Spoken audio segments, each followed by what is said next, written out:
إن الله وملائكته يصلون على النبي يا أيها الذين آمنوا صلوا عليه وسلموا تسليما اللهم صل على سيدنا محمد الفاتح لما أغلق والخاتم لما سبق ناصر الحق بالحق والهادي إلى صراطك المستقيم وعلى آله حق قدره ومقداره العظيم. Assalamualaikum warahmatullahi wabarakatuh. Ila hadratin Nabil Mustafa Rasulillah Muhammadin sallallahu alaihi wasallam wa ala alihi wa ashabihi wa azwajihi wa auladihi wa dhurriyyatihi wa ahli baitihi al-kirami syai'u lillahi lana wa lahum al-Fatiha. Alhamdulillah bismillahirrahmanirrahim. Suratul ladzina an'amta 'alaihim waladdallin amin. Qala mu'allif rahimahullahu ta'ala wa nafa'ana bihi wa bi'ulumihi wa amatana bi asrarih wa adha alaina bi barakatihi amin ya rabbal alamin. Hadirin para jamaah sahabat Firdaus yang dirahmati Allah subhanahu wa ta'ala. Pada kajian ini kita membahas tentang sholawat fatih karena beberapa banyak teman bertanya tentang sholawat fatih. Bagaimana penjelasan tentang sholawat fatih itu? Sebelum saya menjelaskan tentang sholawat fatih, saya bacakan dulu sholawat fatih. Allahumma sholli ala sayyidina Muhammadin al-Fatih lima ulika wal khatimi lima sabaq nasiril haqqi bil haqqi wal hadi ila siratikal mustaqim wa ala alihi haqqa qadrihi wa miqdarihil azim. Pada pembacaan sholawat fatih tersebut itu ada dua pendapat. Ada yang mengatakan dengan wa ala alihi wa ashabihi haqqa qadrihi. Ada yang tidak. Adapun kedua-duanya sama benarnya, tidak usah dipermasalahkan karena itu hanyalah furu'iyah.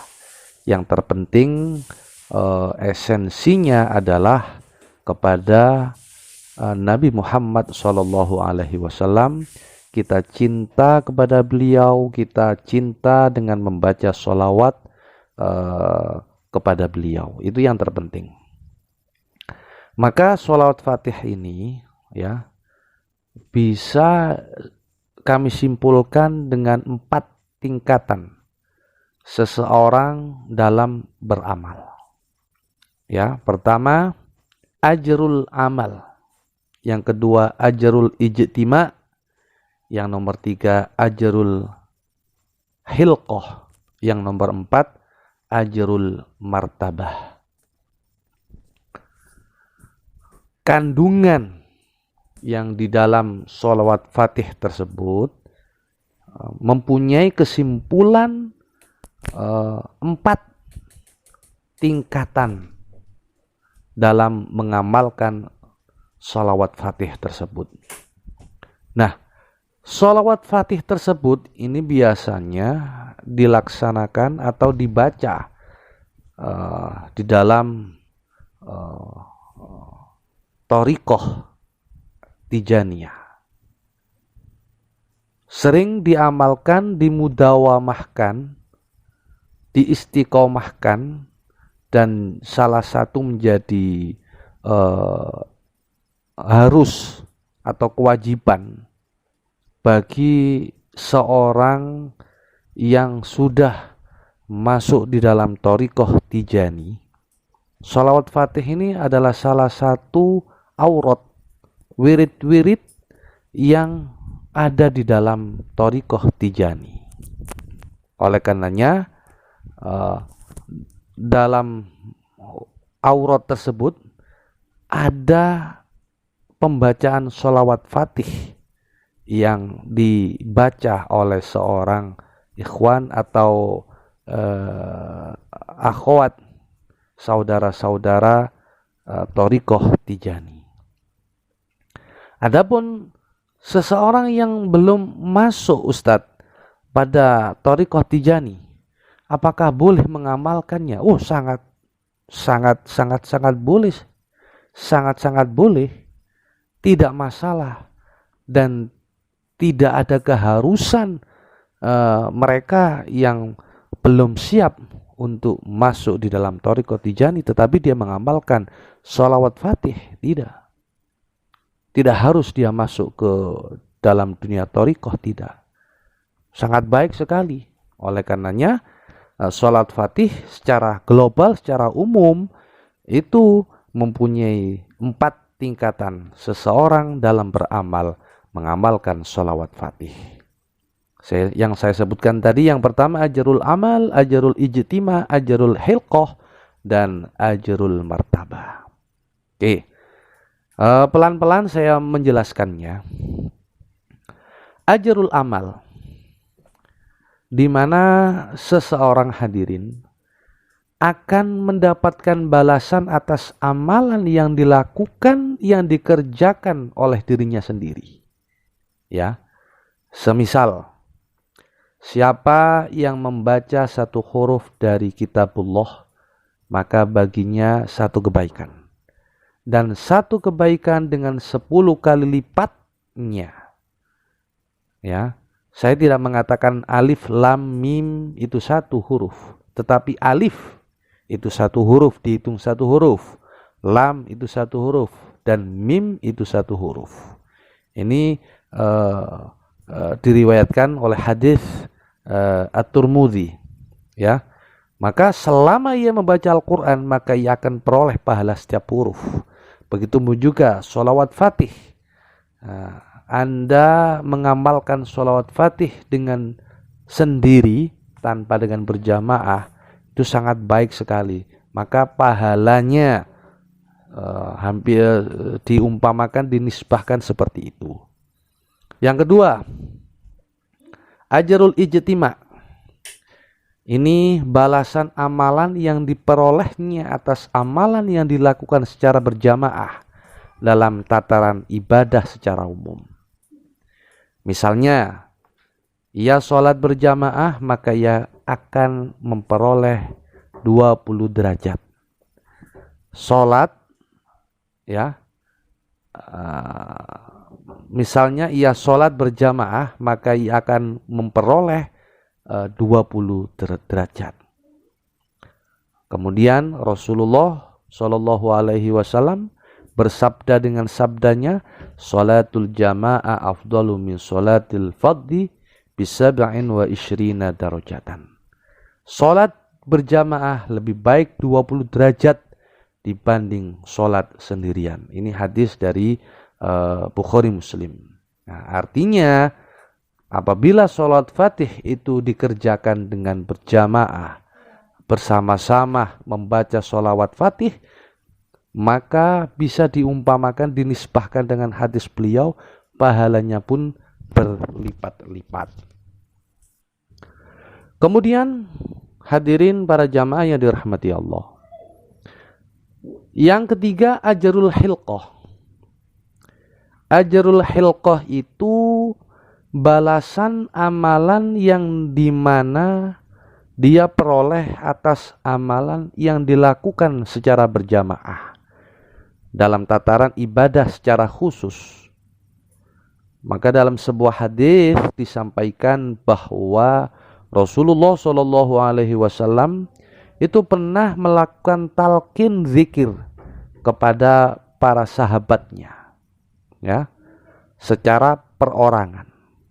Ini sebagaimana yang diriwayatkan oleh Syekh Yusuf Al-Kirwani dengan sanad yang sahih bahwa sahabat Ali bin Abi Thalib radhiyallahu an itu pernah memohon kepada Nabi, meminta kepada Nabi, "Ya Rasulullah, tunjukkanlah aku jalan yang paling dekat kepada Allah. Amalan apa ya Rasul yang mudah sehingga dekat sampai ke Allah. Ya, yang paling mudah bagi hambanya, yang paling utama agar bisa cepat sampai di sisi Allah. Nah, itu loh maksudnya pertanyaan dari Sayyidina Ali itu. Maka beliau menjawab, wahai Ali, sesuatu yang paling utama yang aku ucapkan dan para nabi sebelumku. Kalimat itu wahai Ali, ucapan itu wahai Ali, yaitu la ilaha illallah. Seandainya 7 langit dan 7 bumi berada di atas daun timbangan dan la ilaha illallah berada di atas daun timbangan yang satunya, maka akan lebih beratlah kalimat la ilaha illallah ini. Nah, lalu Rasulullah melanjutkan keterangannya dari pertanyaan Sayyidina Ali. Wahai Ali, kiamat belum akan terjadi selama di muka bumi ini masih banyak atau masih ada orang yang mengucapkan kata Allah. Kemudian sahabat Ali bertanya kembali kepada Rasulullah, ya Rasulullah, bagaimana aku berzikir menyebut nama Allah? Beliau menjawab, pejamkan kedua matamu dan dengarkan dariku 3 kali. Lalu tirukan 3 kali dan aku akan mendengarkannya. Kemudian Nabi Muhammad SAW mengucapkan kalimat la ilaha illallah 3 kali. Dengan memejamkan kedua mata beliau dan mengeraskan suara beliau. Lalu sahabat Ali bergantian mengucapkan la ilaha illallah seperti yang diajarkan oleh Nabi Muhammad SAW. Mendengarkan kemudian mengikutinya. Nah, inilah dasar hadirin talqin zikir jahar. Ya, sebagai pedoman, sebagai dalil dasar talqin zikir jahar dengan kalimah la ilaha illallah. Adapun talqin zikir qalbi yang dengan hati tanpa menggerakkan lisan dengan isbat, tanpa nafi dengan lafaz ismuz zat Allah yang diperintahkan Nabi Muhammad dengan sabdanya kul Allah summa zarhum. Katakanlah lafaz Allah lalu biarkan mereka. Nah, ini dinisbatkan kepada sahabat beliau yaitu Sayyidina Abu Bakar As-Siddiq Al-A'zam yang mengambilnya secara batin dari Al-Mustafa, artinya dari Nabi Muhammad SAW. Dan ini pun menjadi dalil atau dasar zikir yang bergaung mantap di hati sahabat Sayyidina Abu Bakar. Nah, Nabi Muhammad SAW kemudian bersabda, Abu Bakar mengungguli kalian bukan karena banyaknya puasa dan sholat, tetapi karena sesuatu yang bergaung mantap di dalam hatinya. Nah, inilah dasar talqin atau dalil zikir sirri. Di mana kisah ini Sayyidina Abu Bakar As-Siddiq dan Sayyidina Ali mendapatkan amalan atau ijazah dari beliau Rasulullah SAW secara khusus, ya, yang diberikan oleh kedua sahabat ini. Tidak 124.000 sahabat Nabi diberikan amalan khusus ini. Berarti artinya amalan ini itu khusus yang mendapatkan ijazah-ijazah dari Nabi Muhammad SAW. Ini disebabkan ada kekhususan yang diperoleh kedua sahabat ini, ya. Hadirin para jamaah yang dirahmati Allah Subhanahu wa taala. Kemudian yang terakhir yaitu ajrul martabat. Apa maksud daripada ajrul martabah ini atau martabat? Ini maksudnya adalah balasan amalan yang diperoleh atas dasar sebuah martabat tertentu atau kedudukan tertentu. Allah berfirman di dalam Al-Quran, yauma la tanfa'u syafa'ata illa man adzina lahur rahman wa radiya lahu qawla. Pada hari itu tidak berguna syafaat atau pertolongan kecuali syafaat atau pertolongan orang yang Allah Maha Pemurah, yang Allah berikan izin kepadanya dan dia telah meridhoi perkataannya. Artinya Allah memberikan izin, memberikan izin, namanya izin ya, diberikan kewenangan untuk mensyafaati. Ini dalam surat At-Toha ayat 109 ini. Diriwayatkan dari sahabat Jabir radhiyallahu an, Hal sami'ta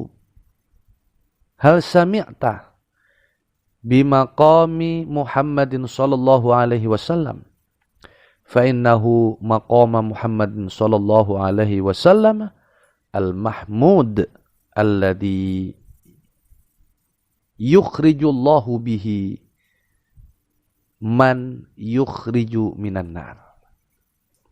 Apakah kamu pernah mendengar tentang kedudukan Nabi Muhammad sallallahu alaihi wasallam?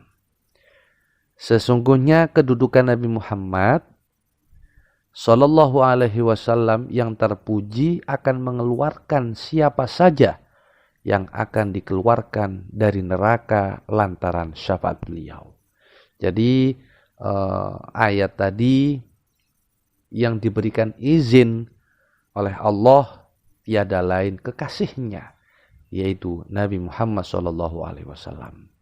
Sehingga diperjelas oleh hadisnya, riwayat dari Jabir, hal sami'ta bimaqami Muhammadan tadi. Itu rawahu Imam Baihaqi. Nah, di sini dijelaskan bagaimana martabat, makom, kedudukan Rasulullah Shallallahu Alaihi Wasallam, orang yang mulia, sehingga beliau bisa memberikan syafaatnya kepada umat Rasulullah seperti kita ini. Dan perlu diketahui hadirin, juga salah satu cara Rasulullah Shallallahu Alaihi Wasallam memberikan syafaat itu juga diwakilkan kepada orang-orang yang dipilih oleh beliau sendiri Rasulullah, ya, melalui sabdanya, yaitu qala Rasulullah sallallahu alaihi wasallam, inna min ummati man yashfa'u fil fi'ami minan nas wa minhum man yashfa'u lil qabilah wa minhum man yashfa'u lil usbah wa minhum man yashfa'u lil wahid hatta yadkhulu al jannah, rawahu at-Tirmidzi wa zada Rozain wa innama syafa'ati fi ahlil kabair wa innahu la ya'maru birajulin, musnadun Imam Ahmad bin Hanbal. Rasulullah sallallahu alaihi wasallam telah bersabda, sesungguhnya sebagian dari umatku ada yang bisa memberi syafaat terhadap banyak golongan. Ada juga yang bisa memberi syafaat kepada qabilah atau sukunya. Ada juga yang bisa memberi syafaat kepada keluarganya. Ada juga yang bisa memberi syafaat kepada satu orang saja, sehingga mereka semuanya masuk surga. Ya, alhamdulillah. Ya Allah, kita menjadi umat Nabi Muhammad. Diberikan rahmat Allah, Allah memberikan rahmat kepada kita melalui nabinya. Diberikan keistimewaan, bisa tolong menolong, tarik ulur, bisa menyafaati antara satu dengan yang lainnya. Kalau nabi-nabi selain umat Nabi Muhammad belum tentu seperti ini. Nah, inilah keistimewaannya. Keistimewaan umat Nabi Muhammad. Ya. Dari hadis tersebut ada Imam Rozain menambahkan riwayatnya, sesungguhnya syafaatku akan diberikan kepada ahli kabair, pelaku dosa-dosa besar. Jadi dosa-dosa besar itu bisa disyafaati, bisa ditolong, ya. Dan hal tersebut akan dikuasakan, diwakilkan kepada seseorang laki-laki, yaitu yang mempunyai kedudukan yang tinggi di hadapan beliau Rasulullah. Jadi yang jelas orang ini adalah waliullah, ya, yang jelas waliullah. Nah, disinilah ada sebuah keutamaan, sebuah martabat, kedudukan, ya, makom seorang waliullah yang dimana menjadi salah satu jalan syafaat Rasulullah SAW kepada umatnya. Maka setiap muslim yang ia beramal dengan wasilah seorang wali, maka ia akan memperoleh keutamaan sesuai derajat kewalian tersebut. Maka kami di sini memberikan contoh, ya, amalan yang memiliki kedudukan, martabat, makom yang utama. Karena yang memberikan dan menerimanya itu pun juga memiliki makom kedudukan yang utama. Ya, seperti kita membaca sholat Fatih, yang dimana fadilahnya umumnya 1 kali sholawat Fatih dibaca oleh siapapun setara dengan 600.000 kali sholawat apapun yang kita baca. Nah, ini memang fadilahnya sholawat Fatih.